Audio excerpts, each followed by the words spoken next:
The text message that broke me was from my own mother. It was short, cold, and to the point. Won't be attending. Don't see the point. It's not worth celebrating. I just stared at my phone. Not worth celebrating, that was it. That was the moment when years of being an afterthought, of being the sideshow to my sister's main event, finally boiled over. They weren't just dismissing my wedding, they were dismissing me. My love, my happiness, my entire life. And right then, I decided they wouldn't get another chance to do it. They thought my wedding was unimportant? Fine. I was about to make damn sure they would never, ever forget what they chose to miss. My fiancé, Alex, and I had been together for 6 years. He's my rock, the calm one, while I'm not. But to my family, he was just some guy. An accessory they never bothered to learn the name of. At family dinners, my mother would confidently call him Adam or Andrew. My father loved to make thinly veiled jokes about my starter marriage, like our commitment was just a practice run. So when we got engaged, you can imagine the roaring celebration. Spoiler, there wasn't one. No happy tears, no toasts. All eyes were on my sister, the golden child, who was pregnant with her 3rd kid. My engagement was treated like a little piece of gossip, not a milestone. In fact, at the small engagement party Alex and I threw for ourselves, my sister hijacked the whole thing to do a gender reveal, complete with colored smoke bombs in the backyard. My moment, once again, completely swallowed. Wedding planning was a masterclass in being ignored. I'd show my mom pictures of dresses, and she'd wave a hand without even looking up from the TV. Whatever you think is fine, dear. I asked her to help with the guest list, and she sighed like I'd asked for a kidney. My dad's only contribution was a warning: don't expect us to foot the bill for some lavish fantasy. We never asked them to. We had over $20,000 that we had painstakingly saved ourselves for this one day. The day that, to them, was just an inconvenience. This wasn't just hurtful, it was a loud and clear statement about my place in the family. I was the B-plot. Always. This wasn't new, but trying to plan the happiest day of my life made their neglect impossible to ignore. It's a special kind of pain when your own cheerleading squad can't even be bothered to show up. The text message was the final straw. It came 2 months before the wedding. My mother, officially letting me know that she and my dad were out. The excuse? A friend of theirs was having a retirement party that same weekend. A retirement party. They chose a colleague's goodbye cake over their own daughter's wedding. I felt that familiar, dull ache in my chest, but then something else took over: cold, clear anger. For years, I'd been begging for a crumb of the enthusiasm they showered on my sister. For what? To be reminded over and over that I just wasn't a priority? No more. That night, I showed Alex the text. He just wrapped his arms around me as I stood there, shaking with rage. Our tiny apartment was overflowing with wedding magazines and fabric swatches, and it all suddenly felt like a joke. We were putting on a huge, expensive show for an audience that didn't even want tickets. What are we even doing? I whispered.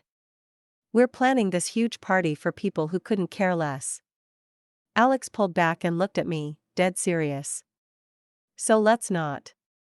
I blinked. What? Let's not do it, he said again, a tiny smile starting to form. Let's take our wedding fund and do something for us. Something that is worth celebrating. And just like that, the idea was born. It started as a joke. We could run away to Spain, I laughed bitterly. But the more we talked, the more it felt like a real plan. An escape plan. Why were we about to blow $20,000 on one day of dry chicken and fake smiles? That money wasn't just for a party, it was our future. It could be a down payment. It could be a fresh start. We stayed up all night, but we weren't looking at flower arrangements anymore. We were on real estate sites in a small coastal town in Portugal we'd always dreamed of. We looked at flights, residency laws, everything. The more we researched, the more it felt right. This wasn't about running away from my family anymore. It was about running towards our own life. A life where we were finally the main characters. The next 2 months were a blur of secret keeping. We canceled the venue, the caterer, the photographer. We told our friends we were downsizing to a private ceremony. Most of them got it, they'd had a front row seat to my family's indifference for years. Then, we did it. We put an offer on a small, sun-drenched villa with a lemon tree in the garden. It was the most terrifying and exhilarating thing we'd ever done. And they accepted it. Our entire $20,000 wedding fund became our down payment. 2 weeks before our original wedding date, Alex and I went to the local courthouse with our two best friends. We said I do, and it was the most real, joyful moment of my life. No pressure, no performance. Just us. A week later, we were on a one-way flight to Lisbon. The first month was a dream. We painted the walls of our new home, we planted a garden, and we adopted a scruffy little dog from the local shelter. I found a remote job, and Alex started working with a local craftsman. We were actually building a life, one that was completely ours. For the first time, I felt peace. Then, it was time. We waited until the evening of what was supposed to have been our wedding day. My phone had a few texts from cousins asking if the wedding was still on. But from my parents and sister? Crickets. Of course. That evening, we set up a video call. "Hello," my mom said, looking distracted as her face popped up on the screen. "What's this about? Is everything okay?" "Everything's great, Mom," I said, feeling a strange sense of calm. "We just wanted to show you something." I turned the laptop around, slowly panning across our new living room, through the open French doors, and out to the terrace. Our little lemon tree was just glowing in the sunset. Alex walked into the frame, gave a little wave, and held up his left hand, flashing his new wedding band. I held up mine. The silence on the other end was deafening.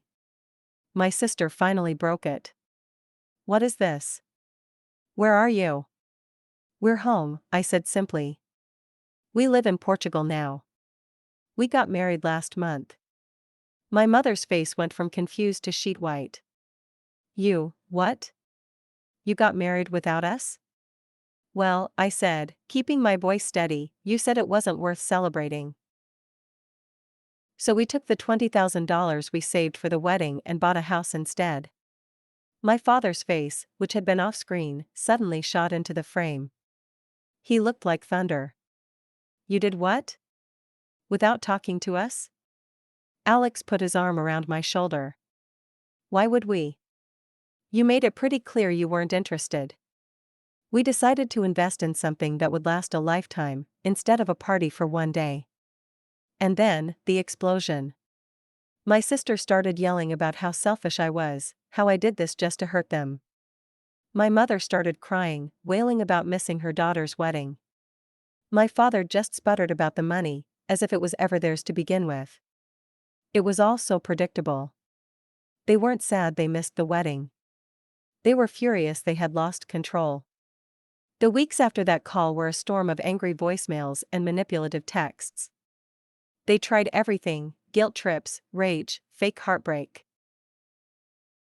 Some aunts and uncles called to lecture me, while a few others quietly admitted they understood. But from an ocean away, their words couldn't really touch me.